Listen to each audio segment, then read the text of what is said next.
Rhode Island. The state of Rhode Island and Providence Plantations, to be precise, Little Rhodey. I spent 2 decades there. It is the smallest state in the Union, a mere 37 miles wide and 48 miles long. You can drive from one end to the other in less than an hour. But this tiny state has something that you might not expect. 400 miles of shoreline, with all the coves and the inlets and the ins and the outs of the waterline. It is one of the most ocean-centric states in the Union. That's why it's called the Ocean State. It's no surprise that in my time living there, I got to know lots of people who fished. Sport fishermen, to be sure, but also the professionals. There, you fish for familiar species like cod, bass, flounder, tuna, mackerel, fluke, but also some rather odd ones with ancient native names that would be unfamiliar to most of us here in Virginia. Squatog, tautog. Since the Narragansett Bay is the pathway to the Atlantic Ocean, there are also those who harvest oysters and those who dig clams.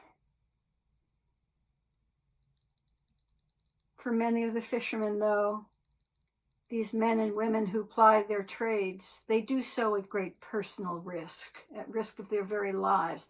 There are memorials to those who have died in this work. They're a hard-working lot, pragmatic, salty in language, realistic about the dangers of their work, and they have a rather dark sense of humor, not surprisingly.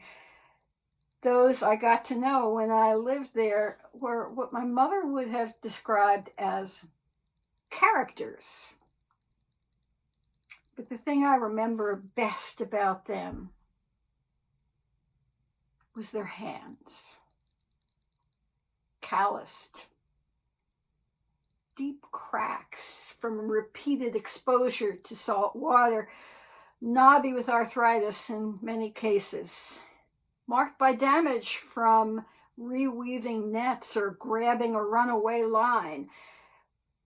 Tar was permanently ground into the cracks of the skin. They weren't vain people. They were proud of their work, which feeds so many. They were concrete, literal-minded. None of this poetic, romantic, John Masefield, I must go down to the sea again kind of stuff. It was their work. And the products of the sea were their work. They were the descendants of Simon and Andrew in today's gospel. I expect that those first disciples encountered Jesus at the end of the workday. Their muscles ached. Their hands were those same hands that I got to know in Rhode Island, perpetually cracked. It was an occupational hazard even back then. Their catch may not have been as sizable as they had hoped for. I heard that over and over again from the fishermen. It was a long day of work. They had set out from the shore while it was still dark. They knew the water so intimately that the last of the moonlight and the first slivers of dawn pink were sufficient to plot their course to the best fishing grounds. The sun beat down on them as the day progressed, and now, hot and tired and sore, they were tossing their nets one final time before sunset, hoping to fill out that day's catch a little bit more. And here came this man that they didn't know. He wasn't a fisherman because they knew all the fishermen, but they could tell from his carpenter's hands, calloused, strong, but he was not one of the elites. So Simon and Andrew paid attention when he spoke, even though his words were rather strange. I will make you fishers of men.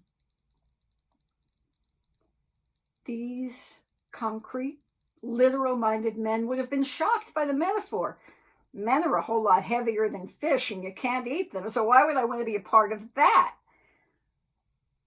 But something in his voice helped them bridge the gap between the absurdity of the statement on its face to imagining what Jesus was conveying. And as time went on, particularly as Mark tells the story, time and time again they were asked to bridge that gap between their lived reality and the possibilities that Jesus set before them. Sometimes it felt like crazy talk. It was hard to imagine what he was getting at, but he kept pointing them toward a different world with a different set of possibilities. I think back to the beautiful poem of Howard Thurman, The Work of Christmas, that suggests what those possibilities might be. A world where the lost are found. A world where the broken are healed. A world where the hungry are fed. A world where the prisoner is released. A world where the nations are rebuilt. A world where all are at peace with one another. A world where all can sing, not songs of lament, but of joy and of praise. In short, a very different kind of world that was perhaps the one that Creator God imagined when the light was first separated from the dark, the chaos was first ordered, the earth was birthed into the myriad of colors of creation by God's hand. How far we seem today from that newborn world. Maybe Paul's words to the church in Corinth, the present form of the world is passing away, is less of a frightening portent and more of a promise. And maybe we can be a part of ushering out that old and ugly form of the world, working for something better together. Because goes without saying, there is work to be done. In the past few weeks, we've seen the need for that work over and over again. Insurrection in the Capitol. White supremacists trumpeting their sinful call. Racial injustice made plain. Distrust of institutions. Death from COVID or from poverty, or from opioids, or from despair. It's enough to make us want to crawl into a corner and not come out again, but we do not have that option. Our hearts, so battered by this winter of loss, tell us that this abyss cannot be our resting place because we have work to do. Post-Christmas work, that fixing, that healing, that cleaning up, that comforting, all the work that doesn't seem flashy or dramatic, all the work that doesn't get us applause, all the work that regularly wears us out, breaks our hearts, causes us to lose sleep at night. Our hands and our hearts are cracked open now. Our nets are not full.